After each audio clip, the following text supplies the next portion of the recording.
Hi friends, very good morning. Welcome back to Davangere tutorials and Raman tutorials for GK channel.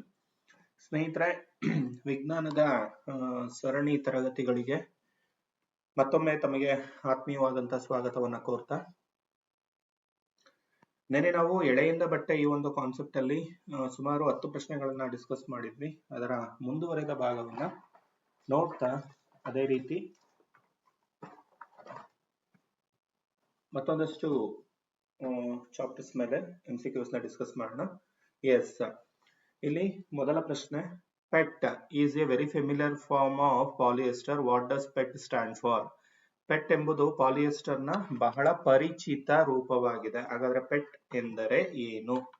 Pet ಎನ್ನುವಂಥದ್ದು polyethylene ಟೆರಾಪ್ಥಲೇಟ್ ಅಂತ ನಾವು ಅದನ್ನ ಕರ್ಕೊಳ್ತೀವಿ. We called it as polyethylene terephthalate. Option B ಇಲ್ಲಿ ಸರಿಯಾದ ಉತ್ತರ ಆಗುತ್ತೆ. ಓಕೆನಾ? ಪೆಟ್ ಅನ್ನುವಂಥದ್ದು ಇದನ್ನ ಜನರಲ್ ಎಕ್ಸಾಮ್ಸ್ ಅಲ್ಲೂ ಸಹ ಇದ್ರ ಮೇಲೆ ಇದೇ ಕ್ವಶನ್ ಅನ್ನ ಕೇಳಿದ್ದಾರೆ. ಪಾಲಿಇಥಿಲೀನ್ ಟೆರಾಪ್ಥಲೇಟ್ ಅಂತ ನಾವು ಅದನ್ನ ಕರ್ಕೊಳ್ತೇವೆ. ರೈಟ್? ಸೊ ಆಪ್ಷನ್ ಬಿ ಇಲ್ಲಿ ಸರಿಯಾದ ಉತ್ತರ ಆಗುತ್ತೆ. ಇದನ್ನ ಎಲ್ಲಿ ಬಳಸ್ತೀವಿ ಅಂತಂದ್ರೆ it is used for making bottles, utensils, bottles ಗಳ ತಯಾರಿಕೆಯಲ್ಲಿ, ಯುಟೆನ್ಸಿಲ್ಸ್, ಫಿಲ್ಮ್ಸ್ ಅಂಡ್ ವೈರ್ಸ್, ಇದು ಬಾಟಲ್ಗಳು, ಪಾತ್ರೆಗಳು, ಫಿಲ್ಮ್ಗಳು ಮತ್ತು ತಂತಿಗಳ ತಯಾರಿಕೆಯಲ್ಲಿ ಬಳಸಲಾಗುತ್ತೆ. It belongs to which family? Polyester family of synthetic fibre. ಇದು ಸಂಶ್ಲೇಷಿತ ಎಲೆಗಳ ಪಾಲಿಯೆಸ್ಟರ್ ಕುಟುಂಬಕ್ಕೆ ಸೇರಿರ್ತಕ್ಕಂತಹ ಒಂದು ಪಾಲಿಮರ್ ಆಗಿದೆ. Okay, next question. Here there is an assertion and reasoning question. Cotton cloths are preferred in summer over polyester cloths. ಬೇಸಿಗೆಯಲ್ಲಿ polyester ಬಟ್ಟೆಗಳಿಗಿಂತ ಹತ್ತಿ ಬಟ್ಟೆಗಳಿಗೆ ಆದ್ಯತೆ ನೀಡಲಾಗುತ್ತೆ. Polyester fabrics have very low water absorption capacity. ಕಾರಣ ಏನು ಅಂದ್ರೆ ಪಾಲಿಯೆಸ್ಟರ್ ಬಟ್ಟೆಗಳು ಅತಿ ಕಡಿಮೆ ಹೀರಿಕೊಳ್ಳುವ ಸಾಮರ್ಥ್ಯವನ್ನ ಹೊಂದಿವೆ. ಎರಡು ಸರಿ ಇದೆಯಾ ಅಥವಾ ಒಂದು ಸರಿ ಇದ್ದು ಒಂದು ತಪ್ಪಿದ್ಯಾ? ಎ ಸರಿ ಇದ್ದು 6 ಸರಿ ಇದ್ದು ಅಂದ್ರೆ ಕೊಟ್ಟಿರುವಂತ ಪ್ರತಿಪಾದನೆಗೆ ಕಾರಣ ಸರಿ ಇಲ್ವಾ? ಯಾವ್ದಿಲ್ಲಿ ಹಾಗಾದ್ರೆ ಎರಡೂ ತಪ್ಪಿದ್ಯಾ? ಎಸ್, ನೋಡ್ತಾ ಹೋದಾಗ ಎರಡೂ ಸರಿ ಇದೆ, ಹೌದಲ್ವಾ? Cotton absorb sweat from the body and exposes it to the atmosphere for evaporation causing cooling. ಯಾಕೆ ಹತ್ತಿ ಬಟ್ಟೆಯನ್ನೇ ವೇರ್ ಮಾಡಬೇಕು ಅಂತ ಪ್ರಿಫರ್ ಮಾಡ್ತಾರೆ ಅಂದ್ರೆ ಹತ್ತಿಯು ದೇಹದಿಂದ ಬೆವರನ್ನ ಹೀರಿಕೊಳ್ಳುತ್ತೆ. ಓಕೆ, ಇಟ್ ಅಬ್ಸಾರ್ಬ್ ಸ್ವೆಟ್ಸ್ ಮತ್ತು ಆವಿ ಆಗುವಿಕೆಗೆ ವಾತಾವರಣಕ್ಕೆ ಒಡ್ಡುತ್ತೆ. Okay, it exposes it to the atmosphere for evaporation. ಇದರಿಂದ ತಂಪಾಗುವಿಕೆಗೆ ಕಾರಣವಾಗುತ್ತೆ. It causes cooling. ಓಕೆ, ಆದ ಕಾರಣ ಹತ್ತಿ ಬಟ್ಟೆಯನ್ನ ಹೆಚ್ಚು ಪ್ರಿಫರ್ ಮಾಡ್ತಾರೆ. ಪಾಲಿಯೆಸ್ಟರ್ ನ ಬೇಸಿಗೆ ಅವಧಿಯಲ್ಲಿ ಯಾಕೆ ಪ್ರಿಫರ್ ಮಾಡೋದಿಲ್ಲ ಅಂತಂದ್ರೆ polyester does not absorb water, opposite in nature. Okay, making wearer feel sticky and hot in humid weather. Main polyester ನೀರನ್ನ ಅಥವಾ ಬೆವರನ್ನ ಹೀರ್ಕೊಳ್ಳಲ್ಲ. ಇದು ಆರ್ದ್ರ ವಾತಾವರಣದಲ್ಲಿ ಧರಿಸುವುದರಿಗೆ ಅಂಟು ಮತ್ತೆ ಬಿಸಿ ಅನುಭವವನ್ನು ನೀಡುತ್ತೆ. ಅರ್ಥ ಆಯ್ತು ಅಂತ ನಾನು ಭಾವಿಸ್ತೇನೆ. Right, next question. Which one of the following groups contain Which one of the following groups contain thermoplastic? Only thermoplastic. ಕೆಳಗಿನ ಯಾವ ಗುಂಪು ಕೇವಲ ಉಷ್ಣ ಮೃದು ಪ್ಲಾಸ್ಟಿಕ್ ಗಳನ್ನ ಹೊಂದಿದೆ? ಓಕೆ, ಎರಡು ರೀತಿಯ ಪ್ಲಾಸ್ಟಿಕ್ ಇರುತ್ತೆ. ಒಂದು ಥರ್ಮೋಪ್ಲಾಸ್ಟಿಕ್ ಮತ್ತೊಂದು ಥರ್ಮೋಸೆಟ್ಟಿಂಗ್ ಪ್ಲಾಸ್ಟಿಕ್. ಥರ್ಮೋಪ್ಲಾಸ್ಟಿಕ್ ಅಂದ್ರೆ ಅವುಗಳನ್ನ ಮತ್ತೆ ಬಿಸಿ ಮಾಡುವುದರ ಮೂಲಕ ಬೇರೆ ಆಕಾರ ಅಥವಾ ಗಾತ್ರವನ್ನ ಕೊಡುವಂಥದ್ದು ಥರ್ಮೋ. ಕೊಡಕ್ ಆಗದೆ ಇರುವಂತದನ್ನ ಥರ್ಮೋಸೆಟ್ಟಿಂಗ್ ಪ್ಲಾಸ್ಟಿಕ್ ಅಂತ ಕರ್ಕೊಳ್ತೇವೆ. ಓಕೆ, ಇಲ್ಲಿ ಪಾಲಿಥೀನ್ ಇದೆ, PVC ಇದೆ, ಪಾಲಿಸ್ಟಿರಿನ್ ಇದೆ, bakelite, melamine, polythene, PVC, bakelite, Teflon, melamine, PVC, nylon. ಹಾಗಾದ್ರೆ ಯಾವ ಗುಂಪು ಥರ್ಮೋಪ್ಲಾಸ್ಟಿಕ್ ಗಳನ್ನ ಮಾತ್ರ ಒಳಗೊಂಡಿದೆ? ಯಾವ್ದಿದೆ ಹೇಳ್ಬೋದಾ? Yes, option A, polythene, PVC and polystyrene. Okay, thermoplastic already ಹೇಳಿದೀನಿ, deform easily on heating and can be bent. ಕಾಯಿಸಿದಾಗ ಸುಲಭವಾಗಿ ವಿರೂಪಗೊಳ್ಳುತ್ತೆ, ಜೊತೆಗೆ ಅವುಗಳನ್ನ ಬೇಕಾದ ಆಕಾರವನ್ನ ಕೊಡಬಹುದು. ಪಾಲಿಥೀನ್, PVC ಅದಕ್ಕೆ ಉದಾಹರಣೆ. Do not soften on heating, they are called as thermosetting, bakelite and melamine. ಅಂದ್ರೆ ಕಾಯಿಸಿದಾಗ ಮೃದುವಾಗುವುದಿಲ್ಲ. ಮೃದುವಾಗ್ತಾ ಇಲ್ಲ ಅನ್ನೋದಾದ್ರೆ ಬೇಕಾದ ಆಕಾರ ಅಥವಾ ಆಕಾರವನ್ನು ನೀಡಲು ಸಾಧ್ಯ ಆಗೋದಿಲ್ಲ. ಓಕೆನಾ? ಇಲ್ಲಿ ಮೊದಲನೇ ಆಪ್ಷನ್ ಅಲ್ಲಿರುವಂತವು ಎಲ್ಲವನ್ನೂ ಸಹ ನಾವು ಟಾಯ್ಸ್, ಕಾಮ್ಸ್, ಕಂಟೈನರ್ಸ್ ಅಂದ್ರೆ ಆಟಿಕೆಗಳು, ಬಾಚಣಿಗೆಗಳು, ಪಾತ್ರೆಗಳ ತಯಾರಿಕೆಯಲ್ಲಿ ನಾವು ಅವುಗಳನ್ನ ಬಳಸ್ಕೋತೀವಿ. ಓಕೆನಾ? ಈಗ ಕ್ವಶನ್ ನಂಬರ್ 24 ಗೆ ನಾವು ಮೂವ್ ಆನ್ ಆಗೋಣ. A polymer is a large molecule composed of many repeated subunits. What are these single subunits called? Polymer ಎನ್ನುವುದು ಅನೇಕ ಪುನರಾವರ್ತಿತ ಉಪಘಟಕಗಳಿಂದ ಕೂಡಿದ ದೊಡ್ಡ ಅಣುವಾಗಿದೆ. ಈ ಏಕ ಉಪಘಟಕಗಳನ್ನು ಏನಂತ ಕರಿತೀವಿ? ಪಾಲಿಮರ್ ಅನ್ನೋದು ಅನೇಕ ಉಪಘಟಕಗಳಿಂದ ಆಗಿದೆ ಅಂತ ನಾವು ಹೇಳ್ತೇವೆ, ಹೌದಲ್ವಾ? ಹಾಗಾದ್ರೆ ಪಾಲಿಮರ್ ಎಂಬ ವಸ್ತು ಅನೇಕ ಉಪಘಟಕಗಳಿಂದ ಆಗಿದೆ ಅಂತ ಹೇಳ್ತಾ ಇದೀವಲ್ಲ, ಆ ಉಪಘಟಕಗಳು ಯಾವುವು? ಉಪಘಟಕಗಳನ್ನ ಏನಂತ ಕರಿತೀವಿ? ಈ ಏಕ ಉಪಘಟಕಗಳನ್ನು ಏನೆಂದು ಕರೆಯಲಾಗುತ್ತದೆ? ಸೆಲ್ಸ್, ಮೊನೊಮರ್ಸ್, ಐಸೋಲೇಟ್ಸ್, ಪ್ಲಾಸ್ಟಿಸೈಸರ್ಸ್. ಏನಂತ ಕರಿತೀವಿ ಇದನ್ನ? ಎಸ್ ಏನಂತ ಕರಿತೀವಿ ಸ್ನೇಹಿತರೆ? ವೆರಿ ಗುಡ್, ಮೋನೋಮರ್ಗಳು ಅಂತ ಕರಿತೀವಿ. ಓಕೆ, ಹಲವಾರು ಮೋನೋಮರ್ಗಳ ಗುಂಪನ್ನೇ ನಾವು ಪಾಲಿಮರ್ ಅಂತ ಕರೆಯೋದು. So option B. ಓಕೆ, ಇದು ಗ್ರೀಕ್ ಪದಗಳಾದ ಪಾಲಿ ಅಂದ್ರೆ ಅನೇಕ, ಮರ್ ಅಂದ್ರೆ ಯೂನಿಟ್. ಓಕೆ, ಮೆನಿ ಯೂನಿಟ್ ಎಂಬ ಒಂದು ಹೆಸರಿನಿಂದ ಬಂದಿದೆ. The small units that join together to form a polymer are called monomers. ಪಾಲಿಮರ್ ಅನ್ನು ರೂಪಿಸಲು ಒಟ್ಟಿಗೆ ಇರುವ ಸಣ್ಣ ಘಟಕಗಳನ್ನ ಮೊನೋಮರ್ಗಳು ಅಂತ ಕರಿತೀವಿ. ಇದಕ್ಕೊಂದು ಬೆಸ್ಟ್ ಎಕ್ಸಾಂಪಲ್ ಅಂದ್ರೆ cellulose. Cellulose is a polymer made up of glucose monomers. Cellulose ಅನ್ನೋದು ಗ್ಲೂಕೋಸ್ ಎಂಬ ಮೊನೋಮರ್ಗಳಿಂದ ಮಾಡಿದಂತಹ ಒಂದು ಪಾಲಿಮರ್ಗೆ ಉದಾಹರಣೆ ಆಗಿದೆ. Next, why are plastics consider as an environmental hazard? Plastic ಗಳನ್ನು ಪರಿಸರಕ್ಕೆ ಅಪಾಯಕಾರಿ ಅಂತ ಕರಿತೀವಿ. ಕಾರಣ ಏನು? ಕಾರಣ ಇರ್ಬೇಕಲ್ವಾ? ಏನಿರ್ಬೋದು? They release toxic fumes when burns. ಸುಟ್ಟಾಗ ವಿಷಕಾರಿ ಹೊಗೆಯನ್ನು ಬಿಡುತ್ತೆ. They choke the respiratory system of animals if swallowed. ಪ್ರಾಣಿಗಳು ನುಂಗಿದರೆ ಅವು ಉಸಿರಾಟದ ವ್ಯವಸ್ಥೆಯನ್ನ ಉಸಿರುಗಟ್ಟಿಸುತ್ತವೆ. They clog drains causing floods. ಅವು ಚರಂಡಿಗಳನ್ನು ಮುಚ್ಚಿ ಪ್ರವಾಹಕ್ಕೆ ಕಾರಣವಾಗ್ತವೆ. All of the above. ಇಲ್ಲ, all of the above option ಇದೆಯಲ್ಲ sir. So we go for all of the above. ಎಲ್ಲವೂ ಸರಿ ಅನಿಸ್ತಾ ಇದೆ ಸರ್ ಓದ್ಬೇಕಾದ್ರೆ. ಸದ್ಯ ಆಪ್ಷನ್ ಡಿ ಕೊಟ್ಟಿದ್ದಾರೆ option. S, option D here is the right answer.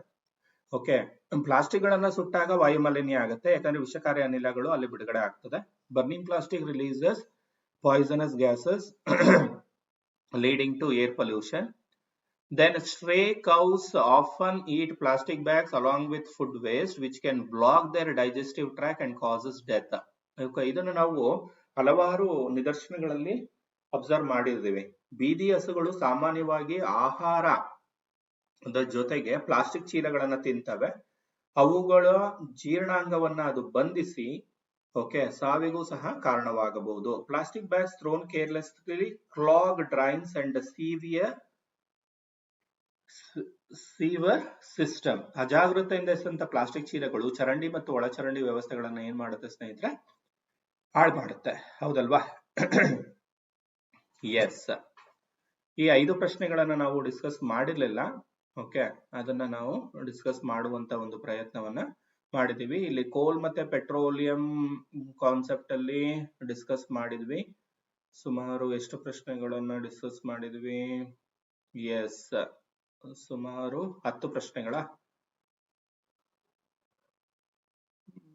ಪ್ರಶ್ನೆಗಳಾಗಿತ್ತಲ್ವಾ? ಹೌದು. ಕಂಬಷನ್ ಅಂಡ್ ಫ್ಲೇಮ್ ಸ್ಟಾರ್ಟ್ ಮಾಡಿದ್ವಿ. ಕಂಬಷನ್ ಅಂಡ್ ಫ್ಲೇಮ್ ಅಲ್ಲೂ ಸಹ ಯಾರು ಕ್ಲಾಸ್ ನ ವಾಚ್ ಮಾಡಿಲ್ಲ ಸ್ನೇಹಿತರೆ, ಓಕೆ, ಅವರು ಕ್ಲಾಸ್ ನ ವಾಚ್ ಮಾಡಬಹುದು. ರೈಟ್, ಟೆಲಿಗ್ರಾಮ್ ಗ್ರೂಪ್ ಅಲ್ಲಿ ನಿಮಗೆ ಲಿಂಕ್ ಸಿಗುತ್ತೆ, ಅಥವಾ ದಾವಣಗೆರೆ ಟ್ಯುಟೋರಿಯಲ್ಸ್ ಅಂತ ನೀವು ಯೂಟ್ಯೂಬ್ ಅಲ್ಲಿ ಸರ್ಚ್ ಮಾಡಿದ್ರು ಸಹ ನಿಮಗೆ ಈ ಸರಣಿ ತರಗತಿಗಳು ನಿಮಗೆ ಸಿಗ್ತಾ ಹೋಗುತ್ತೆ. ಇದು 3ನೇ ತರಗತಿ. ಎಸ್, 10 ಪ್ರಶ್ನೆಗಳಾಗಿತ್ತು. ಇದರಲ್ಲಿ 11ನೇ ಪ್ರಶ್ನೆಯನ್ನ ನಾವು ನೋಡೋಣ. Goldsmith blow outermost zone of a flame with a metallic blow pipe for melting gold and silver. Why? Okay, most commonly asked the MCQ question. ಹೆಚ್ಚು ಬಾರಿ ಈ ಪ್ರಶ್ನೆಯನ್ನ ಕೇಳಿದ್ದಾರೆ. ಅಕ್ಕಸಾಲಿಗರು ಚಿನ್ನ ಮತ್ತೆ ಬೆಳ್ಳಿಯನ್ನು ಕರಗಿಸಲು ಲೋಹದ ಊದುಕೊಳವೆಯ ಮೂಲಕ ಜ್ವಾಲೆಯ ಅತ್ಯಂತ ಹೊರಗಿನ ವಲಯವನ್ನ ಊದುತ್ತಾರೆ. ಯಾಕೆ? ಹೊರಗಿನ, outermost. Because it is luminous zone, ಏಕೆಂದರೆ ಇದು ಪ್ರಕಾಶಮಾನ ವಲಯವಾಗಿದೆ. Because it contains unburned fuel, ಏಕೆಂದರೆ ಇದು ಸುಡದ ಇಂಧನ ಕಣಗಳನ್ನು ಹೊಂದಿರುತ್ತೆ. Because it is the zone of complete combustion and highest temperature, ಇದು ಸಂಪೂರ್ಣ ದಹನ ಮತ್ತು ಅತ್ಯಧಿಕ ತಾಪಮಾನದ ವಲಯವಾಗಿದೆ. Because it is easy to control, ಇದನ್ನ ನಿಯಂತ್ರಿಸುವುದು ಸುಲಭವಾಗಿದೆ. Yes, which is the right answer? Of course option C. Gold and silver have high melting points. ಗೊತ್ತಿದೆ, ಚಿನ್ನ ಮತ್ತು ಬೆಳ್ಳಿ ಅತಿ ಹೆಚ್ಚಿನ ಕರಗುವ ಬಿಂದುಗಳನ್ನು ಹೊಂದಿರುವಂತಹ ಲೋಹಗಳಾಗಿವೆ. The outermost zone of the flame is hottest part. Okay, ಜ್ವಾಲೆಯ ಅತ್ಯಂತ ಹೊರಗಿನ ವಲಯವು ಅತ್ಯಂತ ಬಿಸಿಯಾದ ಭಾಗವಾಗಿರುತ್ತೆ, ಹೌದಲ್ವಾ? Blowing air helps in complete combustion, providing the intense heat needed to melt these metals. ಗಾಳಿಯನ್ನ ಊದುವುದರಿಂದ ಸಂಪೂರ್ಣ ದಹನಕ್ಕೆ ಸಹಾಯ ಮಾಡುತ್ತೆ. ಜೊತೆಗೆ ಲೋಹಗಳನ್ನ ಕರಗಿಸಲು ಅವಶ್ಯಕವಾದ ಶಾಖವನ್ನ ಒದಗಿಸೋದಕ್ಕೆ ಗಾಳಿಯನ್ನ ಊದುವುದು ಸಹಾಯವನ್ನ ಮಾಡುತ್ತೆ.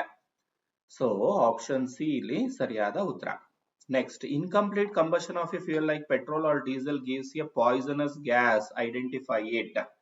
ಪೆಟ್ರೋಲ್ ಅಥವಾ ಡೀಸೆಲ್ ನಂತಹ ಇಂಧನದ ಅಪೂರ್ಣ ದಹನವು ವಿಷಕಾರಿ ಅನಿಲವನ್ನು ನೀಡುತ್ತೆ. ಆ ವಿಷಕಾರಿ ಅನಿಲ ಯಾವುದು ಅನ್ನೋದಿಲ್ಲಿ ಪ್ರಶ್ನೆ. Carbon dioxide, carbon monoxide, nitrogen dioxide, sulphur dioxide, ಯಾವ್ದಿಲ್ಲಿ ಸರಿಯಾದ ಉತ್ತರ? ಓಕೆ, ಇದು ಸಹ ಸುಮಾರು ಬಾರಿ ಎಕ್ಸಾಮ್ ಅಲ್ಲಿ ಕೇಳಿದರೆ ಸ್ನೇಹಿತರೆ.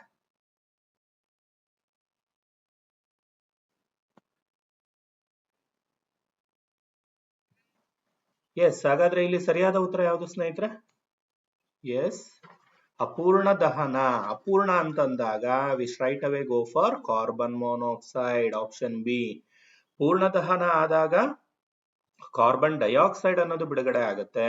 ಅಪೂರ್ಣ ದಹನ ಕ್ರಿಯೆಗೆ ಹೋದಾಗ ಅದು ಅತ್ಯಂತ ವಿಷಕಾರಿಯಾದಂತಹ ಕಾರ್ಬನ್ ಮಾನಾಕ್ಸೈಡ್ ಎಂಬ ಅನಿಲವನ್ನ ಬಿಡುಗಡೆ ಮಾಡುತ್ತೆ. ಓಕೆನಾ? ರೈಟ್. ಅಪೂರ್ಣ ದಹನ ಕ್ರಿಯೆ ಯಾವಾಗ ಉಂಟಾಗುತ್ತೆ ಅಂತಂದ್ರೆ ಆಮ್ಲಜನಕದ ಪೂರೈಕೆ ಸಾಕಷ್ಟಿಲ್ಲದಿದ್ದಾಗ. Incomplete combustion occurs when oxygen supply is insufficient. Please note, this produces carbon monoxide which is a colorless, odorless and highly poisonous gas. Okay, ಇದು ಕಾರ್ಬನ್ ಮಾನಾಕ್ಸೈಡ್ ನ ಉತ್ಪತ್ತಿ ಮಾಡುತ್ತೆ. ಇದನ್ನ ಆಲ್ರೆಡಿ ನಾನು ತಿಳಿಸಿದ್ದೀನಿ. ಇದಕ್ಕೆ ಬಣ್ಣ ಇರೋದಿಲ್ಲ, ವಾಸನೆ ಇರೋದಿಲ್ಲ, ಆದರೆ ಹೆಚ್ಚು ವಿಷಕಾರಿ, ಅತಿ ಹೆಚ್ಚು ವಿಷಕಾರಿ ಅನಿಲವಾಗಿರುತ್ತೆ. Sleeping in a closed room with a coal fire is dangerous because carbon monoxide can kill a person by blocking oxygen transport. ಕಲ್ಲಿದ್ದಲು ಬೆಂಕಿಯೊಂದಿಗೆ, ಅಂದ್ರೆ ಕಲ್ಲಿದ್ದಲು ಉರಿಯುವಂತಹ ಒಂದು ರೂಮಿನಲ್ಲಿ ಯಾರು ಸಹ ಮಲಗಬಾರದು ಅಂತ ಹೇಳ್ತಾರೆ. ಯಾಕೆಂದ್ರೆ ಕಾರ್ಬನ್ ಮಾನಾಕ್ಸೈಡ್ ಏನ್ ಮಾಡುತ್ತೆ, ರಕ್ತದಲ್ಲಿ ಆಮ್ಲಜನಕದ ಸಾಗಾಣಿಕೆಯನ್ನು ನಿರ್ಬಂಧಿಸಿ ಆ ವ್ಯಕ್ತಿಗೆ ಸಾವು ತರುವಂತಹ ಒಂದು ಸಾಧ್ಯತೆ ಇರುತ್ತೆ. ಓಕೆನಾ? ಎಸ್, ಮುಂದಿನ ಪ್ರಶ್ನೆ, question number 38. Calorific value of A fuel is expressed in which unit? ಇಂಧನದ ಕೆಲೋರಿ ಮೌಲ್ಯವನ್ನ ಯಾವ ಏಕಮಾನದಲ್ಲಿ ವ್ಯಕ್ತಪಡಿಸಲಾಗುತ್ತದೆ? Calorific value. ಓಕೆ, ನೋಡಿ, ನಾವು heat, temperature, velocity, okay, current, ಈ ರೀತಿಯದ್ದು ನಾವು ಎಸ್ ಐ ಏಕಮಾನಗಳನ್ನ ಓದ್ಕೊಂಡಿರ್ತೀವಿ. ಬಟ್ ಇಲ್ಲಿ ಯಾವ್ದ್ರ ಎಸ್ ಐ ಏಕಮಾನ ಕೇಳಿದಾರೆ ನೋಡಿ, ಕ್ಯಾಲೋರಿಫಿಕ್ ವ್ಯಾಲ್ಯೂ ಕೇಳಿದ್ದಾರೆ. Okay, calorific value is expressed in which unit? KG per kilojoule, kilojoule per KG, watts, joules. ಯಾವ್ದಿಲ್ಲಿ ಸರಿಯಾದ ಉತ್ತರ? Very good, kilojoule per KG. Option B ಇಲ್ಲಿ ಸರಿಯಾದ ಉತ್ತರ. Calorific value is the amount of heat energy produced on complete combustion of 1 kg of A fuel. Calorie ಮೌಲ್ಯ ಅನ್ನೋದು 1 kg ಇಂಧನ ದಹನದ ಸಂಪೂರ್ಣ, 1 kg ಇಂಧನವು ಸಂಪೂರ್ಣ ದಹನ ಕ್ರಿಯೆಗೆ ಒಳಗಾದಾಗ ಬಿಡುಗಡೆ ಆಗುವಂತಹ ಶಾಖ ಶಕ್ತಿಯ ಪ್ರಮಾಣವಾಗಿದೆ. ಇದರ ಒಂದು ಸ್ಟ್ಯಾಂಡರ್ಡ್ ಯೂನಿಟ್ ಏನಾಗಿರುತ್ತೆ ಅಂದ್ರೆ kilojoule per KG. KG per kilojoule ಅಲ್ಲ, kilojoule per KG. For example, ಇಲ್ಲಿ ಹೈಡ್ರೋಜನ್ ನ ಕ್ಯಾಲೋರಿಫಿಕ್ ವ್ಯಾಲ್ಯೂ 1,50,000 1,50,000 ಆಗಿರುತ್ತೆ. Next, which of the following gases leads to global warming? ಕೆಳಗಿನ ಯಾವ ಅನಿಲಗಳು ಜಾಗತಿಕ ತಾಪಮಾನ ಏರಿಕೆಗೆ ಕಾರಣವಾಗುತ್ತವೆ? Nitrogen, carbon dioxide, oxygen, hydrogen. Nitrogen, carbon dioxide, oxygen, hydrogen. ಯಾವುದು ಜಾಗತಿಕ ತಾಪಮಾನ ಏರಿಕೆಗೆ ಕಾರಣವಾಗುತ್ತೆ? ಎಸ್, ಯಾವ್ದಿರ್ಬೋದು? Nitrogen, carbon dioxide, oxygen, hydrogen? Sir simple question ಅಲ್ವಾ sir? Yes, option B carbon dioxide. ಹೆಚ್ಚಿನ ಇಂಧನಗಳ ದಹನವು ಕಾರ್ಬನ್ ಡೈಆಕ್ಸೈಡ್ ಅನ್ನ ಬಿಡುಗಡೆ ಮಾಡುತ್ತೆ. ಯಾವಾಗ ವಾತಾವರಣದಲ್ಲಿ ಅಂದ್ರೆ ಗಾಳಿಯಲ್ಲಿ ಕಾರ್ಬನ್ ಡೈಆಕ್ಸೈಡ್ ನ ಸಾಂದ್ರತೆ ಜಾಸ್ತಿ ಆಗುತ್ತೋ ಇದು ಶಾಖದ ಕಿರಣಗಳನ್ನ ಹಿಡಿದಿಟ್ಟುಕೊಳ್ಳುತ್ತೆ. ಇದರಿಂದ ಹಸಿರುಮನೆ ಪರಿಣಾಮ ಮತ್ತು ಜಾಗತಿಕ ತಾಪಮಾನದ ಏರಿಕೆಗೆ ಕಾರಣವಾಗುತ್ತೆ. Okay, as and when carbon dioxide concentrations increases in our atmosphere, it traps heat rays. It traps more heat rays, leading to the greenhouse effect and global warming. ಅದರಿಂದ ಏನ್ ಎಫೆಕ್ಟ್ ಆಗುತ್ತೆ sir? It causes melting of polar glaciers. ಇದು ಧ್ರುವೀಯ ಹಿಮನದಿಗಳ ಕರಗುವಿಕೆಗೆ ಕಾರಣವಾಗಿ ಅಲ್ಲಿ ಪ್ರವಾಹ ಅಥವಾ ಸುನಾಮಿಗಳಂತಹ ಕೆಲವೊಂದು ಅವಘಡಗಳು ಸಂಭವಿಸೋದಕ್ಕೆ ಇದು ಪರೋಕ್ಷವಾಗಿ, ಪ್ರತ್ಯಕ್ಷ ಅಥವಾ ಪರೋಕ್ಷವಾಗಿ ಕಾರಣವಾಗುತ್ತೆ. ಓಕೆನಾ? Yes, acid rain is caused by the oxides of which elements dissolving in rain water? ಇದು ಸಹ ಸುಮಾರು ಬಾರಿ ಕೇಳಿರುವಂತ ಪ್ರಶ್ನೆ. ಆಮ್ಲ ಮಳೆಯು ಯಾವ ಧಾತುಗಳ ಆಕ್ಸೈಡ್ಗಳು ಮಳೆ ನೀರಿನಲ್ಲಿ ಕರಗುವುದರಿಂದ ಉಂಟಾಗುತ್ತದೆ? Carbon and hydrogen,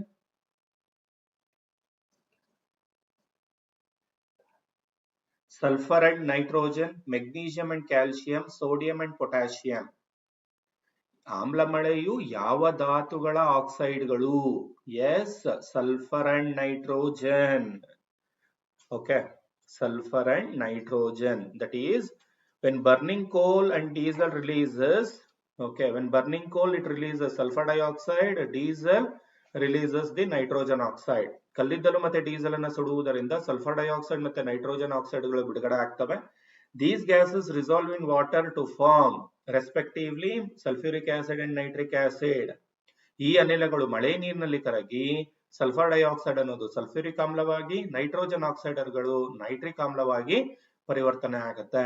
okay, the combining of these to acid forms a acid rain which is harmful to crops, buildings like Taj Mahal and soil. ಇದು ಬೆಳೆಗಳಿಗೆ ಬೆಳೆಗಳನ್ನ ನಾಶ ಮಾಡುತ್ತೆ. ಅಂದ್ರೆ ಬೆಳೆಗಳಿಗೆ ಆಮ್ಲೀಯತೆ ಜಾಸ್ತಿ ಆಗೋದ್ರಿಂದ ಬೆಳೆಗಳ ನಾಶ ಆಗುತ್ತೆ. ಕಟ್ಟಡಗಳು ತಮ್ಮ ಒಳಪನ್ನ ಕಳ್ಕೊಳ್ಳೋದಕ್ಕೆ, ಮಣ್ಣಿನಲ್ಲಿ ಆಮ್ಲೀಯತೆ ಹೆಚ್ಚಾಗೋದಕ್ಕೆ ಇವು ಕಾರಣವಾಗ್ತವೆ. ಮಣ್ಣಿನಲ್ಲಿ ಆಮ್ಲೀಯತೆ ಹೆಚ್ಚಾಗೋದಕ್ಕೆ ಇವು ಕಾರಣವಾಗ್ತವೆ. Right. Next chapter is conservation of plants and animals. Conservation of plants and animals. Okay, right. Increased deforestation leads to desertification. What is the scientific reason behind this? ಹೆಚ್ಚಿದ ಅರಣ್ಯನಾಶವು ಮರುಭೂಮೀಕರಣಕ್ಕೆ ಕಾರಣವಾಗುತ್ತದೆ. ಇದಕ್ಕೆ ಹಿಂದಿರುವ ವೈಜ್ಞಾನಿಕ ಕಾರಣ, trees releases sand particles into the air. ಮರಗಳು ಗಾಳಿಯಲ್ಲಿ ಮರಳಿನ ಕಣಗಳನ್ನು ಬಿಡುಗಡೆ ಮಾಡುತ್ತಾ ಅಲ್ಲ. Lack of trees causes soil erosion, removing the fertile top layer and exposing hard rocky layers. ಮರಗಳ ಕೊರತೆಯು ಮಣ್ಣಿನ ಸವೆತಕ್ಕೆ ಕಾರಣವಾಗಿ ಫಲವತ್ತಾದ ಮೇಲ್ಮೈ ಪದರವನ್ನು ತೆಗೆದುಹಾಕುತ್ತೆ ಮತ್ತು ಗಟ್ಟಿಯಾದ ಕಲ್ಲಿನ ಪದರಗಳನ್ನ ಹೊರಬರೋದಕ್ಕೆ ಕಾರಣವಾಗುತ್ತೆ. Deforestation brings excessive rain that washes away nutrients. ಅರಣ್ಯನಾಶವು ಅತಿಯಾದ ಮಳೆಯನ್ನು ತಂದು ಪೋಷಕಾಂಶಗಳನ್ನು ತೊಳೆಯುತ್ತೆ ಅಲ್ಲ. Roots of trees absorbs all water leaving the land dry. ಮರಗಳ ಬೇರುಗಳು ಎಲ್ಲಾ ನೀರನ್ನು ಹೀರ್ಕೊಂಡು ಭೂಮಿಯನ್ನ ಒಣಗಿಸುತ್ತೆ. ಯಾವುದು ಸ್ನೇಹಿತರೆ? We straight away go for option B. Okay, B ಸರಿ ಅಲ್ವಾ? Trees hold the soil together when removed wind and water erode the top fertile. ಮರಗಳ ಕೆಲಸ ಏನು? ಮಣ್ಣನ್ನು ಹಿಡಿದಿಟ್ಕೊಳ್ಳುವಂಥದ್ದು. ಮರಗಳನ್ನೇ ನಾಶ ಮಾಡಿದಾಗ ಏನಾಗುತ್ತೆ? ಗಾಳಿ ಮತ್ತು ನೀರು ಮೇಲ್ಮೈಯಲ್ಲಿರ್ತಕ್ಕಂಥ ಫಲವತ್ತಾದ ಮಣ್ಣನ್ನ ಸವಸುತ್ತೆ. ಅದನ್ನ ನಾವು ಹ್ಯೂಮಸ್ ಅಂತ ಕರ್ಕೊಳ್ತೀವಿ. The removal of top layer exposes the lower hard and rocky layer which have less humus and are less fertile. ಯಾವಾಗ ಫಲವತ್ತಾದಂತ ಮೇಲ್ಮೈ ಅನ್ನೋದು ಗಾಳಿ ಮತ್ತೆ ನೀರಿನಿಂದ ಓಕೆ ತೆರವು ಆಗುತ್ತೋ ಅವಾಗ ಗಟ್ಟಿಯಾದ ಕಲ್ಲಿನ ಪರ್ವತಗಳು ತೆರೆದುಕೊಳ್ತವೆ. ಇಲ್ಲಿ ಅದು ಕಡಿಮೆ ಹ್ಯೂಮಸ್ ಅಂದ್ರೆ ಕಡಿಮೆ ಫಲವತ್ತತೆಯನ್ನು ಹೊಂದಿರುವಂತ ಭಾಗ ನಮಗೆ ಸಿಗುತ್ತೆ. ಇದರಿಂದ ಓಕೆ ಆ ಭೂಮಿ ಬರಡಾಗುತ್ತೆ. Gradually the fertile land gets converted into deserts. Okay, ಕ್ರಮೇಣ ಫಲವತ್ತಾದ ಭೂಮಿ ಮರುಭೂಮಿಯಾಗಿ ಪರಿವರ್ತನೆಗೊಳ್ಳುತ್ತೆ. ಇದನ್ನೇ ನಾವು ಮರುಭೂಮೀಕರಣ ಅಂತ ಕರಿತೀವಿ. This is what we called desertification. ಓಕೆನಾ? Then which of the following correctly defines biosphere reserve? Why? Biosphere reserve ಕೆಳಗಿನವುಗಳಲ್ಲಿ ಯಾವುದು ಮೀಸಲು ಜೀವಗೋಳ ಮೀಸಲು ಪ್ರದೇಶವನ್ನ ಸರಿಯಾಗಿ ವ್ಯಾಖ್ಯಾನಿಸುತ್ತದೆ? ಏನು ಜೀವಗೋಳ ಮೀಸಲು ಅಂತಂದ್ರೆ ನೋಡಿ ಸ್ನೇಹಿತರೆ, ಎಲ್ಲಾ applied questions okay compulsory paper 1 ಮತ್ತು ಪೇಪರ್ 2 ಎರಡಕ್ಕೂ ಹೆಲ್ಪ್ ಆಗುವಂತಹ ಪ್ರಶ್ನೋತ್ತರಗಳು. ಹೆಚ್ಚೆಚ್ಚು ನಿಮ್ಮ ಸ್ನೇಹಿತರುಗಳಿಗೆ ಶೇರ್ ಮಾಡಿ. ಇನ್ನು ದಾವಣಗೆರೆ ಟ್ಯುಟೋರಿಯಲ್ ಚಾನಲ್ ನ ಯಾರು ಫಾಲೋ ಮಾಡ್ತಾ ಇಲ್ಲ ಅವ್ರು ಫಾಲೋ ಮಾಡೋದಕ್ಕೆ ಸಬ್ಸ್ಕ್ರೈಬ್ ಮಾಡ್ಕೊಂಡು ಫಾಲೋ ಮಾಡ್ಕೊಳ್ಳಿ. ಓಕೆ, ಇದರಿಂದ ನಿಮ್ಮ TET ತಯಾರಿಕೆಗೆ ಮತ್ತೆ ಮುಂಬರುವಂತ ಎಲ್ಲಾ ಟೀಚರ್ಸ್ ಎಕ್ಸಾಮ್ ತಯಾರಿಕೆಗೆ ಈ ತರಗತಿಗಳು ನಿಮ್ಗೆ ಬಹಳ ಹೆಲ್ಪ್ಫುಲ್ ಆಗುತ್ತೆ. ಓಕೆನಾ? An area reserved for wild animals where they can freely use the habitats and natural resources. ವನ್ಯಜೀವಿಗಳ ಆವಾಸ ಸ್ಥಾನಗಳಾಗಿದ್ದು ನೈಸರ್ಗಿಕ ಸಂಪನ್ಮೂಲಗಳನ್ನು ಮುಕ್ತವಾಗಿ ಬಳಸಬಹುದಾದ ಪ್ರಾಣಿಗಳಿಗೆ ಮೀಸಲಾದ ಪ್ರದೇಶ. A large area of protected land for conservation of wildlife, plant and animal resources and traditional life of tribals living in the area. ವನ್ಯಜೀವಿಗಳು, ಸಸ್ಯ ಮತ್ತು ಪ್ರಾಣಿ ಸಂಪನ್ಮೂಲಗಳು, ಆ ಪ್ರದೇಶದಲ್ಲಿ ವಾಸಿಸುವ ಬುಡಕಟ್ಟು ಜನಾಂಗದವರ ಸಾಂಪ್ರದಾಯಿಕ ಜೀವನವನ್ನು ಸಂರಕ್ಷಿಸಲು ರಕ್ಷಿತ ಭೂಮಿಯ ದೊಡ್ಡ ಪ್ರದೇಶವಾಗಿರುತ್ತೆ. A place where animals are kept in cages for public exhibition. ಸಾರ್ವಜನಿಕ ಪ್ರದೇಶಕ್ಕಾಗಿ ಪ್ರಾಣಿಗಳನ್ನು ಪಂಜರಗಳಲ್ಲಿ ಇರಿಸುವ ಸ್ಥಳ. An area strictly reserved for betterment of wildlife where human activities like forestry and grazing are prohibited. ಅರಣ್ಯ ಮತ್ತು ಮೇಯಿಸುವಿಕೆಯಂತ ಮಾನವ ಚಟುವಟಿಕೆಗಳನ್ನು ನಿಷೇಧಿಸಿರುವ ವನ್ಯಜೀವಿಗಳ ಒಳಿತಿಗಾಗಿ ಕಟ್ಟುನಿಟ್ಟಾಗಿ ಕಾಯ್ದಿರಿಸಿದ ಪ್ರದೇಶ. ಯಾವುದು ಸರ್? ABD 3 ಸರಿ ಅನ್ಸುತ್ತೆ sir, but actually B is the right answer. ಯಾಕೆ ಅಂತಂದ್ರೆ Biosphere reserve is a large protected area meant for the conservation of biodiversity and culture of that area. ಜೀವಗೋಳ ಮೀಸಲು ಪ್ರದೇಶ ಅಂತ ಏನಿದೆ, ಇದು ಜೀವ ವೈವಿಧ್ಯತೆ ಮತ್ತು ಆ ಪ್ರದೇಶದ ಸಂಸ್ಕೃತಿಯನ್ನ ಸಂರಕ್ಷಿಸಲು ಉದ್ದೇಶಿಸಲಾಗಿರುವಂತಹ ಒಂದು ಪ್ರದೇಶವಾಗಿದೆ. Unlike a sanctuary or a national park, it includes tribals. This is more important. Indigenous people. Allows their traditional lifestyle. ವನ್ಯಜೀವಿ ಧಾಮ ಮತ್ತು ರಾಷ್ಟ್ರೀಯ ಉದ್ಯಾನವನಕ್ಕಿಂತ ಇದು ಭಿನ್ನ. ಯಾಕಂದ್ರೆ ಇಲ್ಲಿ ಬುಡಕಟ್ಟು ಜನರನ್ನು ಸಹ ಇದು ಒಳಗೊಂಡಿರುತ್ತೆ. ಅವರ ಸಾಂಪ್ರದಾಯಿಕ ಜೀವನ ಶೈಲಿಯನ್ನ ಇದು ಅನುಮತಿಸುತ್ತದೆ. ಓಕೆ, ಇಲ್ಲಿ ಎಕ್ಸಾಂಪಲ್ ಪಚ್ಮಡಿ ಬಯೋಸ್ಪಿಯರ್ ರಿಸರ್ವ್. ಓಕೆ, ಪಚ್ಮಡಿ ಜೀವಗೋಳ ಮೀಸಲು ಇದಕ್ಕೆ ಒಂದು ಉದಾಹರಣೆ ಆಗಿದೆ. ಓಕೆನಾ? ಓಕೆ ಸ್ನೇಹಿತರೆ, ಇವತ್ತು ಕಳೆದ ಒಂದು ಹಾಫ್ ಅನ್ ಅವರ್ ಅಲ್ಲಿ ಸುಮಾರು ಪ್ರಶ್ನೆಗಳನ್ನ ಮೋಸ್ಟ್ ಇಂಪಾರ್ಟೆಂಟ್ MCQs ಅನ್ನ ಡಿಸ್ಕಸ್ ಮಾಡಿದೀನಿ ಅಂತ ನಾನಾಗ್ಲಿ ಭಾವಿಸ್ತೀನಿ. Right, first time Davanagere tutorials channel ಮೇಲೆ ಕ್ಲಾಸ್ ನ ವಾಚ್ ಮಾಡ್ತಿರೋರು ಚಾನಲ್ ನ ಸಬ್ಸ್ಕ್ರೈಬ್ ಮಾಡ್ಕೊಳ್ಳಿ. ಓಕೆ, ಈ ಸರಣಿ ತರಗತಿಗಳು ಇದೇ ರೀತಿ ನಿಮ್ಗೆ ಮುಂದುವರಿಬೇಕು ಅನ್ನೋದಾದ್ರೆ ಲೈಕ್ ಮಾಡಿ, ಹೆಚ್ಚೆಚ್ಚು ಶೇರ್ ಮಾಡಿ.